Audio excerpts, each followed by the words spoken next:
ನಂಗೆ ಗೊತ್ತು ನಿನ್ ಸೋಲ್ಸೋರು ಯಾರು ಇಲ್ಲ ಅಂತ. ಕೈತಿಗೆ ನೋಡಿದವ್ರು ಹೇಳ್ತಾರೆ. ಅವ್ರಿಗೆ ಯಾಕೋ ಆ ತಲಹರತೆ? ಅಕ್ಕ ಬಾ.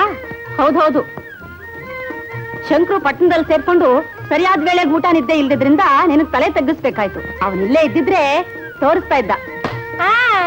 ಅಮ್ಮ ಎಂದಾದ್ರೂ ಅಣ್ಣನ ಎರಡನೇವನೇ ಅಲ್ವೇನಣ್ಣ? ಬನ್ನಿ ಹೋಗೋಣ.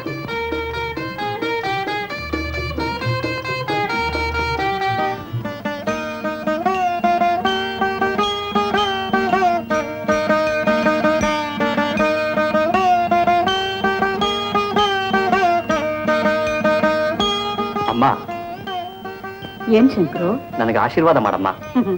ಹೊಸದಾಗಿ ಮಾಡ್ಬೇಕೇನಪ್ಪ. ಅಮ್ಮನ ಆಶೀರ್ವಾದ ಮಗನಿಗಿದ್ದೇ ಇದೆ. ಈ ವರ್ಷ ಪರೀಕ್ಷೆಯಲ್ಲಿ ಫಸ್ಟ್ ಬಂದು ಬಸವನ್ ಶ್ರಮ ಸಾರ್ಥಕ ಮಾಡಪ್ಪ. ಆ ವಿಷಯ ನೀನೇನು ಯೋಚನೆ ಮಾಡ್ಬೇಡಮ್ಮ. ಯಾಕಣ್ಣ ಪಾಸ್ ಮಾಡಲ್ಲ ಅಂತ ನಿರ್ಧಾರ ಮಾಡ್ಬಿಟ್ಟಿದ್ಯೇನು? ಏನಂದೆ? ನನ್ ಪಾಸ್ ಮಾಡಲ್ಲ ಅಂತೀಯಾ?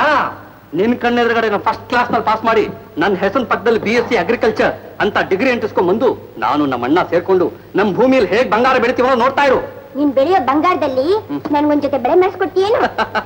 ಬಳೆನೇನು, ಸರ, ಡಾಬು, ಗೊಲಸು, ಜೊತೆಗೆ ನನ್ನ ಊಟ ತಟ್ಟೆ ಇದೆ ನೋಡಿ, ಇಷ್ಟಗಲ ಅಷ್ಟಗಲ ತಾಳಿ ಮಾಡಿಸಿ ಆ ಪುಟ್ಟ ಗಂಡ ನಿನ್ ಜೊತೆಲಿ ಕೂಡಿಸಿ P P P P P P P P P P P P P ಅಂತ ವೈಭವದಿಂದ ಮದುವೆ ಮಾಡಿಸ್ಬಿಡ್ತೀನಿ.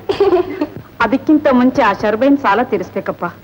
ಹಗಲು ರಾತ್ರಿ ನನ್ನ ನಿಮ್ ತಂದೆನ ಕಿತ್ತು ತಿಂತಿರೋ ಚಿಂತೆ ಅದೊಂದೇ. ಮುತ್ತಿನಂತ ಇಬ್ಬರು ಗಂಡು ಮಕ್ಳಿರೋವಾಗ ಯಾಕಮ್ಮ ಕೊರಗ್ತಿ? ಶರ್ಬೈನ್ ಸಾಲ ತೀರ್ ಹೋಯ್ತು ಅಂದ್ಕೋ. ಅನ್ಕೊಳ್ಳೋದೆ ನಾನ್ ಕಾಣ್ನೆ ಹಳ್ಳಿ ಬಿಟ್ಟು ಪಟ್ನಕ್ಕೆ ಕತೆನಾ? ಅಬ್ಬಬ್ಬಾ, ಇತ್ತೀಚೆಗೆ ನಿನ್ ಬಾಯಿ ತುಂಬಾ ಹೆಚ್ಚಾಗೋಯ್ತು ಕಣೆ. ಅವಳ ಗಂಡನ್ ಕರ್ಕೊಂಬಂದು ಬೇಗ ಒಂದ್ ಮೂಗ್ದಾರ ಹಾಕ್ಸೋವರೆಗೂ ಹೀಗೇನೆ. ನಾನೇನ್ ದನ ಇಲ್ಲ ಮುಗ್ದಾರ ಹಾಕಿಸ್ಕೊಳಕ್ಕೆ.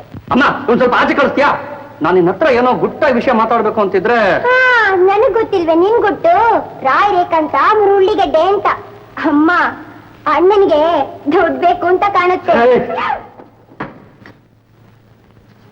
ಹೌದೇನೋ? ಹೌದಮ್ಮ, ಲಕ್ಷಣವಾಗಿ 2 ಪ್ಯಾಂಟು ಶರ್ಟ್ ಕೂಡ ಇಲ್ಲಮ್ಮ. ಸ್ನೇಹಿತರ ಜೊತೆ ಸೇರೋಕೆ ನಾಚಿಕೆ ಆಗುತ್ತಮ್ಮ. ಅಮ್ಮ, ಅದಕ್ಕೆ ಅಪ್ಪನಿಗೆ ಹೇಳಿ ಹೇಗಾದ್ರೂ ಮಾಡಿ ಒಂದ್ 200 ರೂಪಾಯಿ ಜೊತೆ ಮಾಡಿಸ್ಕೊಡ್ತೀಯಮ್ಮ? ಓದೋ ಹುಡುಗನಿಗೆ ಬಟ್ಟೆ ಶೋಕ್ ಇರಬಾರ್ದಪ್ಪ, ಮೇಲೆ ಇರಬೇಕು. ಪರೀಕ್ಷೆಯಲ್ಲಿ ನಂಬರ್ ಕೊಡೋದು ಬಟ್ಟೆಗೆಲ್ಲ, ನಿನ್ನ ಜಾಣತನೆ. ಹಾಗಲ್ಲ ಅಂದ್ರೆ ಪಾಪ. ನೀನ್ ಸುಮ್ಮನೆ ಇರ್ಗೌರಿ. ನಿನ್ನ ಮಗನ ಏನು ದಿವಾನ್ ಸೂರಪ್ಪನ ಮೊಮ್ಮಗ ಅಂದ್ಕೊಂಡು ಬಿಟ್ಟಿದ್ದೀಯಾ?